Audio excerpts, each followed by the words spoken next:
अस्सलाम वालेकुम students, physics class 10 और हमारा आज का लेक्चर है लेक्चर नंबर 39। हम चैप्टर नंबर 12 के न्यूमेरिकल कर रहे थे। आइए हम आज इसके नेक्स्ट 3 न्यूमेरिकल 12.8, 9 और 10 करते हैं। 12.8 An object 4 cm high is placed at a distance of 12 cm from a convex lens of focal length 8. Object की हाइट HO, ऑब्जेक्ट का distance P, focal length F, position का मतलब इमेज की position Q होता है, size of image यानी HI, और इसके अलावा आपने नेचर ऑफ द इमेज भी बतानी है। जी स्टूडेंट, सोल्यूशन अगर हम देखें 12.8 का डाटा मैंने आपको बता दिया।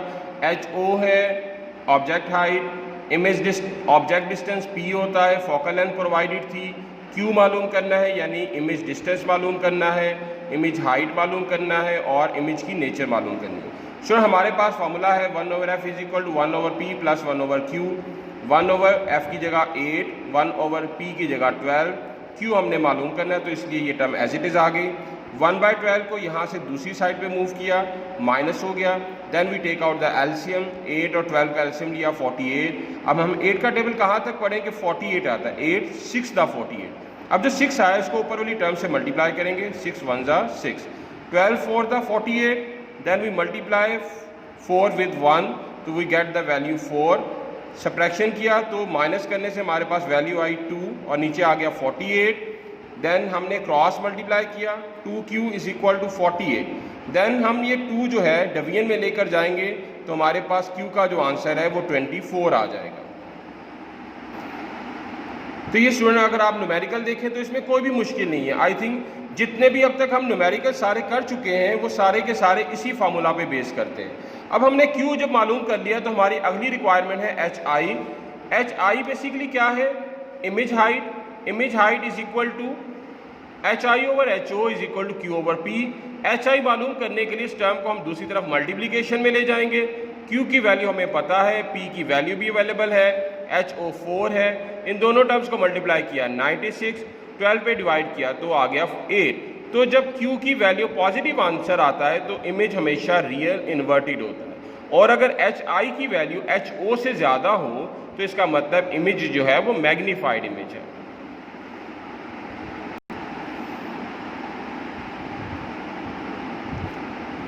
So next numerical, object 10 centimetre high, object का हाइट दिया हुआ है, डिस्टेंस दिया हुआ है 20 सेंटीमीटर, फोकल लेंथ दी हुई है 15, पोजीशन, साइज और नेचर बताना है। तो अगर आप इसका कंपैरिजन करें सेम टू सेम वही न्यूमेरिकल है, बट एक चीज़ जो यहाँ पर याद रखने वाली है कि अबव एग्जांपल हमारे पास थी कन्वेक्स लेंस की, अब जो हमारे पास आ रही है वो है कनकेव लेंस की।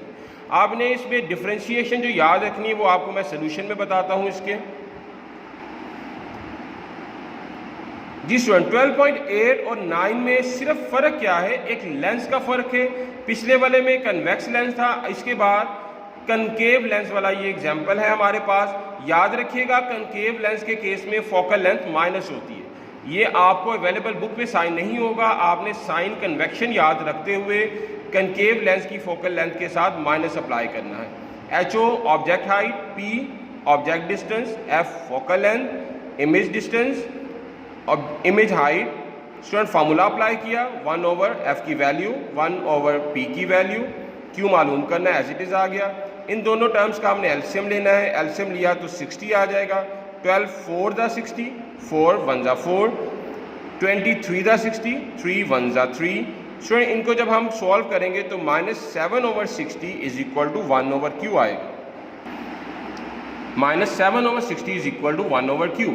क्रॉस मल्टीप्लाई करेंगे, -7q = 60।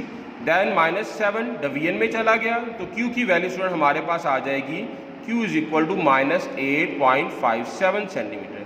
तो आपने देखा फोकल लेंथ अगर नेगेटिव थी तो Q की वैल्यू भी जो है वो नेगेटिव आ रही है। अब आगे बात करते हैं HI के लिए। HI फाइंड करने के लिए फार्मूला अगेन हमारे पास अवेलेबल है, HI/HO = Q/P। HI = Q/P, HO यहाँ से मल्टीप्लिकेशन में आ गया, Q की वैल्यू लगाई, HO की वैल्यू लगाई, P की वैल्यू लगाई, मल्टीप्लिकेशन किया। मल्टीप्लिकेशन करने के बाद जब हमने इसको डिवाइड किया तो हमारे पास ये वैल्यू आ गई। स्टूडेंट Q जो है वो नेगेटिव था, that is why image virtual है, इरेक्ट है। और दूसरा HI हमने HO की रिस्पेक्ट देखा, HO 10 था, HI 4 है, तो इसका मतलब मैग्नीफाइड इमेज नहीं है बल्कि डिमिनिश्ड है, धुंधला सा है। ठीक है। Numerical number 12.10, a convex lens of focal length is used to form a virtual image 3 times the size of object। focal length दी हुई है और ऑब्जेक्ट की मैग्निफिकेशन बताइए कि वो 3 टाइम्स बड़ा है। Where must the lens be placed? Lens को कितने डिस्टेंस पर रखना चाहिए, यानी हमने इनडायरेक्टली P बताना है। जी स्टूडेंट, इसका सोल्यूशन देखते हैं। फोकल लेंथ 6, मैग्निफिकेशन 3 था। स्टूडेंट मैग्निफिकेशन का फॉर्मूला याद रखिएगा कि magnification is equal to Q over P। M की वैल्यू 3 थी, Q over P as it is आ गया। P को जब यहाँ से मल्टीप्लिकेशन में लेकर गए तो Q is equal to 3P हो जाएगा।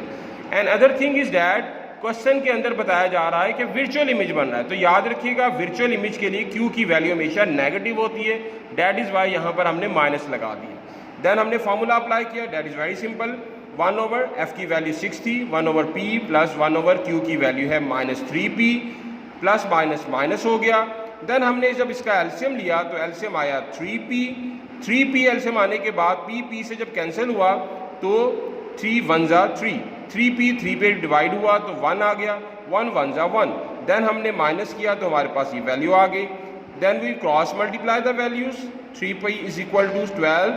3 यहाँ से जब डिवीजन में गया तो डिवाइड करने के बाद हमारे पास आंसर आ गया 4। स्टूडेंट ये तो थे हमारे आज के 3 numerical. Formula same, technique same, solution same, procedure same, मतलब कोई भी आपको चीज़ डिफरेंस नज़र नहीं आ रही। Here the difference is of sign convection, कि आपने साइंस को याद रखना है। इंशाल्लाह अगले लेक्चर में लास्ट 2 न्यूमेरिकल्स को करेंगे। तब तक के लिए अल्लाह हाफिज़।